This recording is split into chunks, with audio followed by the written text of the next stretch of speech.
Si tu poses la question au peuple marocain un par un aujourd'hui, la réponse sera unanime.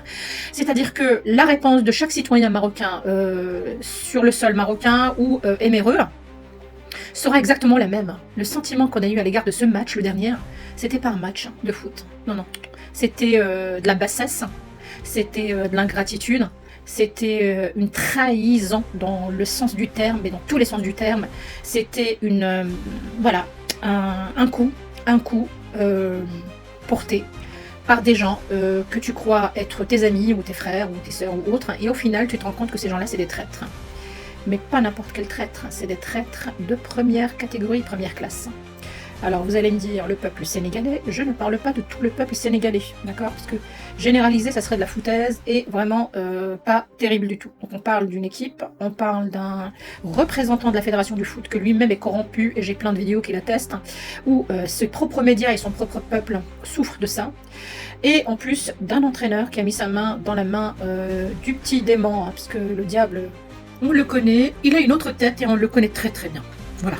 Ceci étant dit, ça nous permet, nous, en tant que peuple marocain, de remélanger nos cartes, et surtout, de revoir, mais complètement, notre façon de traiter les gens, notre façon d'accueillir certaines personnes et certains peuples, et surtout, au niveau de l'immigration, on va carrément changer la procédure, les avantages, et ça grâce à la jeunesse marocaine qui monte sur les plans, sur les plateaux de la politique aujourd'hui.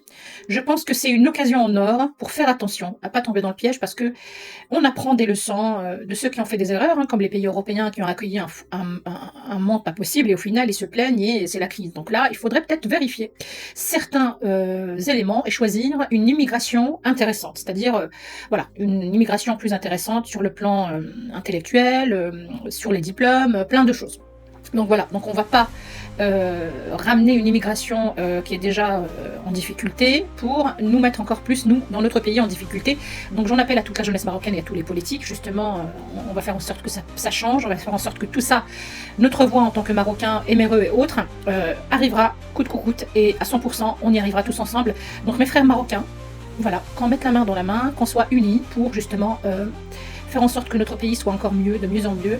Et surtout, ceux qui dénigrent et qui sont ingrats, bah, qui restent chez eux, il n'y a pas de problème, nous, on n'a aucun souci. Voilà. Et ceux qui vont me dire, bah, les vôtres changent, c'est nous, il n'y a pas de souci, hein, ils peuvent revenir.